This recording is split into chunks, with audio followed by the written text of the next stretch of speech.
বিয়ের মাত্র ২.৫ বছরের মাথায় সম্প্রতি যুবলীগ নেতা রাকিবের সঙ্গে বিয়ে বিচ্ছেদের ঘোষণা দেন ঢাকাই সিনেমার আলোচিত নায়িকা মাহিয়া মাহি। ২০২১ সালের ৩রা সেপ্টেম্বর রাকিবকে বিয়ে করেন অভিনেত্রী। এটি তার দ্বিতীয় বিয়ে ছিল। তাদের ঘরে একটি পুত্র সন্তানও রয়েছে। এর আগে ২০১৬ সালে সিলেটের ব্যবসায়ী পারভেজ মাহমুদ অপুকে ভালোবেসে বিয়ে করেছিলেন মাহিয়া মাহি।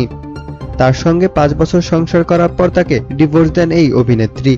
গেল শুক্রবার রাতে এই নায়িকা নিজের ফেসবুকে এক ভিডিও বার্তায় কান্নাজড়িত কণ্ঠে নিজের সংসার ভাঙনের খবর প্রকাশ করলে ভক্তরা অবাক হন।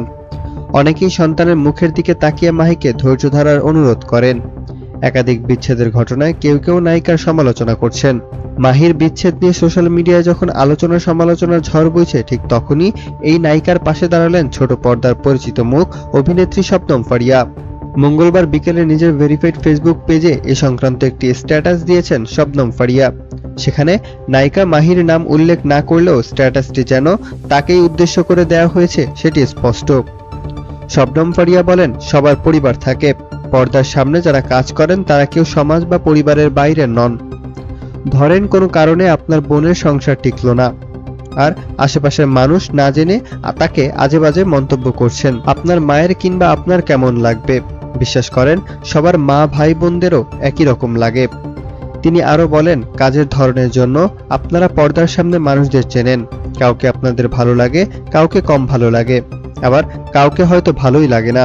এটা খুবই স্বাভাবিক। কিন্তু একটা মানুষ তার কষ্টের কথা বলছেন, আর আপনার হাতে একটা ফোন আছে, তাই আপনি যা ইচ্ছা বলে দিলেন।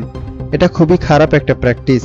শুধু শুধু কাউকে কষ্ট দেওয়া একটা অপরাধের সমান। মাহির ডিভোর্সের সমালোচনাকারীদের উদ্দেশ্যে শবনম ফারিয়া লেখেন, এসব আর করবেন না প্লিজ।